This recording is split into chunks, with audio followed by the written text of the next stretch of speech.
My name is Cynthia Evans, and I'm with Simplifying Social Security.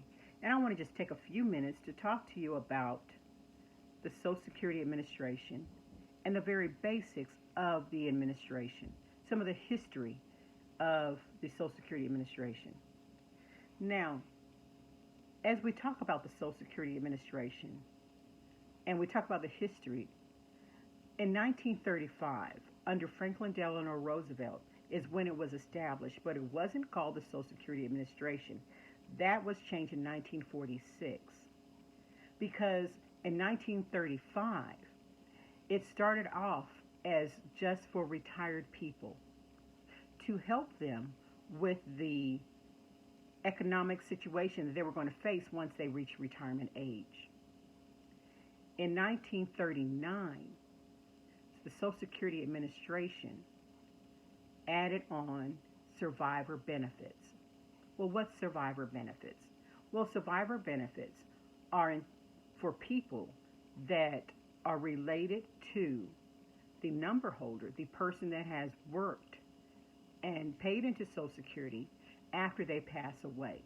There are certain categories of people that are entitled to benefits, namely surviving spouse or minor children, those kind of situations.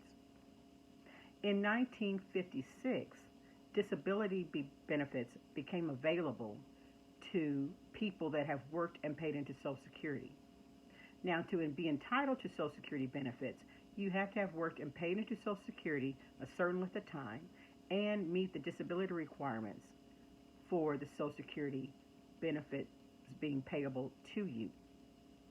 Now, along with those benefits, in 1965, a few years later, Medicare came on.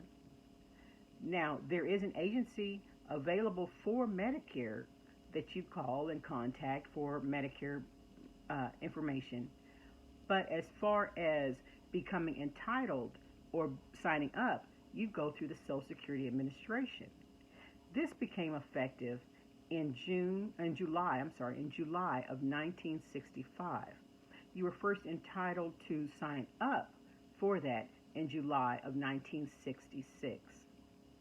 Now, those are some of the very basic areas where Social Security Administration can pay people or entitle people to benefits, where you might be entitled to benefits if you have worked and paid into Social Security.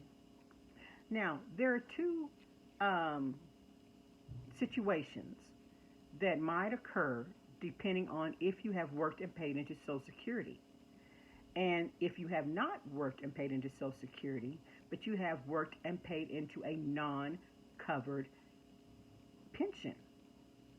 And those two areas, Government Pension Offset, or GPO, and that was established in 1977, and Windfall Elimination Provision, which came into effect in 1983.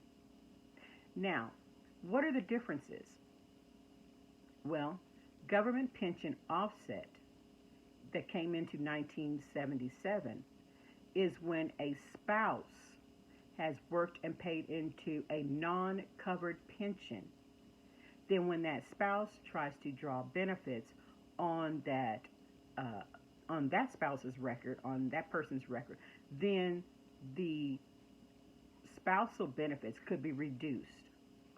So if a husband has a wife that has worked and paid into a non-covered pension, when she tries to receive benefits off of his record, her spousal benefits could be affected.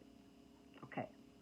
Now, for a windfall elimination provision, which came into effect in 1983, what that says is that the number holder, the one that has worked and paid into Social Security, and also a pension where they did not take Social Security out, a non-covered pension, and is receiving that, then those benefits could be reduced.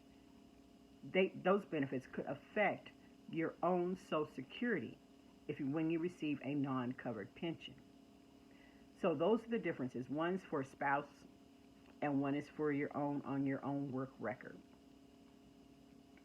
Well, what else affects these Social Security payments? Well, COLAs. COLAs affect the Social Security payments. And what is that COLA? Cost of living adjustment.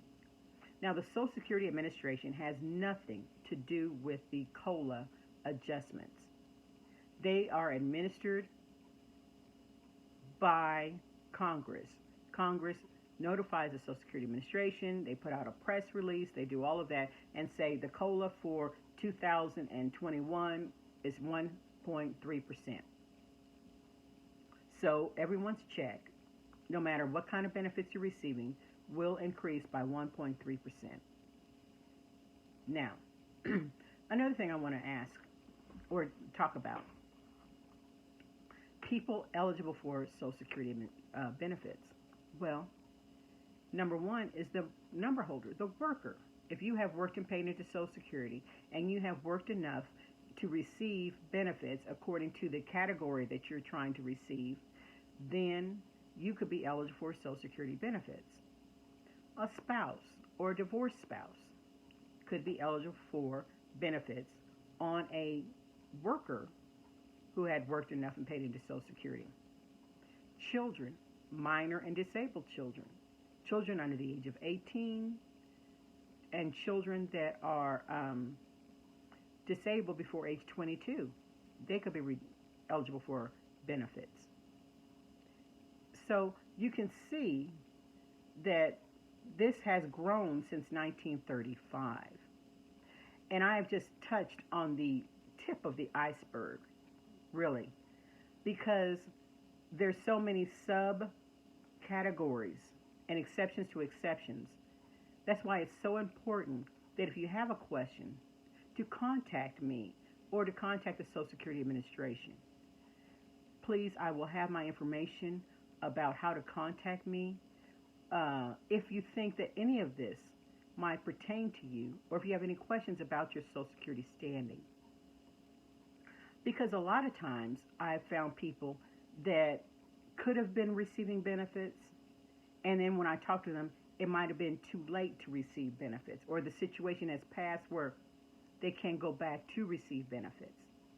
So my plea to you is to call me, email me, contact me, and say, maybe I might be entitled. I have this question in my brain, and I'm not really sure. Because I would hate for you to miss out on some benefits that are sitting there waiting for you, and you just are not sure if it's something that you should look into. It doesn't hurt to look. So please contact me at Simplifying Social Security. My name is Cynthia Evans. Have a blessed day.